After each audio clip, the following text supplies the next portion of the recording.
তো hello friend, আজ আমরা চলে এলাম রামনগর ঘাট। তার আগে সবাইকে জানাই হ্যাপি নিউ ইয়ার। আর আমার এই নতুন বছরের এই প্রথম ব্লগ, বহুত দিন ব্লগ আমার করা হয়নি, তাই আমরা চলে এলাম। এটা রামনগর ঘাট বাস স্ট্যান্ড।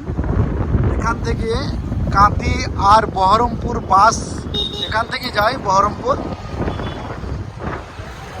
তো আইসি ছুটির দিন, তার জন্য একসাথে এতটা বাস দেখা যায়, কিন্তু দেখা যায় না। সামনে একটা ট্র্যাক্টর চলে আসে, আমার মনে হচ্ছে এরা পিকনিক শেষ, খাওয়া দাওয়া করে বেরিয়ে আসে। তো এই আমার এই ব্লগে আজ আমি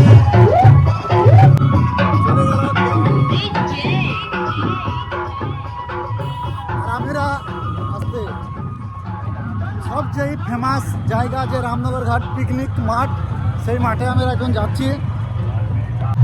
তো আমরা সেই রামনগর ঘাট যে ফেমাস একটা মাঠ, আর আমাদের সামনে এখানে আছে পুলিশের ভ্যান, জানে কিছুতেই যেখানে শৃঙ্খলা খারাপ হয় সেখানে জন্য পুলিশ। আর এই সেই আমাদের মাঠ, বিখ্যাত পিকনিক মাঠ। চলো আমরা আগে আস্তে আস্তে বাড়বো।